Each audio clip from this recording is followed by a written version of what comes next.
ada salah satu topik juga yang cukup seru didiskusikan dalam kelas saya, yaitu Pak, kenapa manusia di zaman sekarang itu banyak yang mudah mengalami ketidaktenangan hidup, ketidaktentraman hidup. Dalam bahasa psikologi patologinya adalah anxiety disorder dan lain sebagainya gitu ya.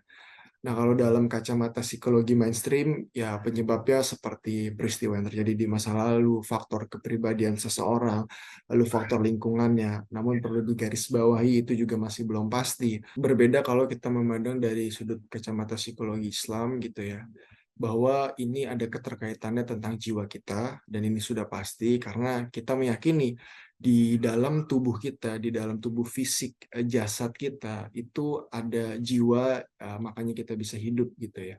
Nah, apa terkaitannya ketidaktenangan hidup dengan jiwa? Itu adalah karena semakin jauhnya jiwa kita dari fitrahnya.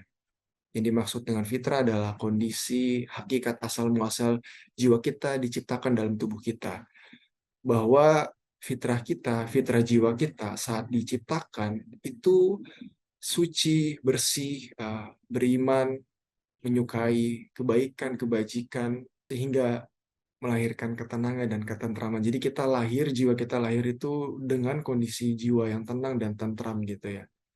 Namun kenapa ketika kita dewasa, beranjak dewasa, itu justru semakin tidak tenang? Ya karena aktivitas hidup yang kita jalani di dunia modern ini, perilaku-perilaku kita sehari-hari uh, menjauhkan jiwa kita dari fitrahnya gitu. Maka dari itu penting banget buat kita menjaga hati kita dari dengki, dari benci, dari dendam, amarah yang meluap-luap, merasa diri lebih baik dari orang lain dan merasa orang lain itu lebih buruk dari kita, agar kita terjaga hatinya dan tidak semakin jauh dari fitrahnya.